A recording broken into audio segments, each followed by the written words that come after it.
Sahabat Abu Hurairah. Kisah ini disarikan dari kitab Duratun Nasihin fil Wazi wal Irsyad karya Syekh Utsman bin Hasan bin Ahmad Asy-Syakir Al-Haubawi. Berawal dari kesuksesan Nabi Sulaiman alaihi salam, Nabi Sulaiman telah memperoleh bermacam kenikmatan duniawi. Semua tunduk di bawah perintahnya. Manusia, jin, hewan liar, aneka burung, dan bahkan angin bisa diperintah sesuai keinginannya. Kekayaan yang dimiliki Nabi Sulaiman pun juga melimpah. Ketika itu tumbuh rasa syukur di dalam hatinya. Dikisahkan Nabi Sulaiman pernah memohon kepada Allah Subhanahu wa Ta'ala untuk mengizinkannya memberi makan semua makhluk hidup di bumi selama 1 tahun penuh. Namun Allah tidak langsung mengabulkan permohonan Nabi Sulaiman dan menjawab, "Sungguh, engkau, Nabi Sulaiman, tidak akan mampu." Namun, Nabi Sulaiman tidak menyerah begitu saja, beliau kembali mengajukan permohonan kepada Allah, tetapi kali ini permohonan Nabi Sulaiman hanya memberi makan semua makhluk selama 1 hari. Hingga akhirnya Allah mengabulkan permohonan Nabi Sulaiman untuk memberi makan seluruh makhluk hidup di dunia ini selama 1 hari.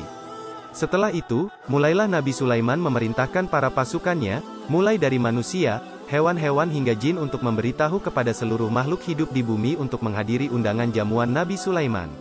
Setelah selesai disajikan makanan, Nabi Sulaiman memerintahkan agar seluruh makan disiapkan di padang yang begitu luas. Makanan yang disajikan Nabi Sulaiman memiliki panjang setara dengan 1 bulan perjalanan, begitupun dengan lebarnya. Lalu Allah bertanya kepada Nabi Sulaiman, "Makhluk manakah yang akan memulai memakan hidangan yang kamu sediakan?" Nabi Sulaiman menjawab, "Mereka yang menetap di darat dan di laut." Kemudian dengan kekuasaannya, Allah memerintahkan satu makhluk besar dari golongan ikan untuk pertama kali menyantap makanan yang disajikan Nabi Sulaiman. Alangkah terkejutnya Nabi Sulaiman ketika melihat satu ikan yang sangat besar melahap semua hidangan yang sudah disediakannya.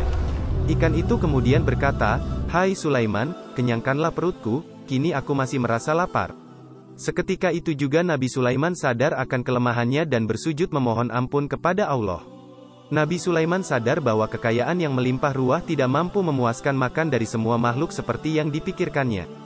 Bahkan hidangan yang begitu banyak ternyata masih kurang untuk memenuhi rasa kenyang satu ikan itu.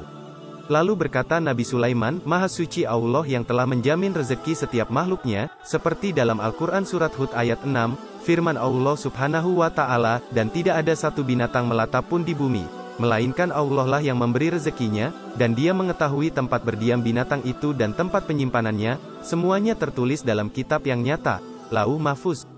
Dengan kejadian tersebut, Nabi Sulaiman mulai tersadar bahwa sesungguhnya hanya Allah sajalah satu-satunya zat yang dapat memberi rezeki kepada semua makhluk, hingga makhluk tersebut merasa kenyang. Hanya Allah yang bisa menjamin rezeki semua makhluk yang ada dimanapun dengan keadaan cukup, semuanya dapat tercukupi dengan sangat sempurna. Allah selalu mempunyai cara untuk mengingatkan para utusannya, sekaligus sebagai pelajaran berharga bagi seluruh umat.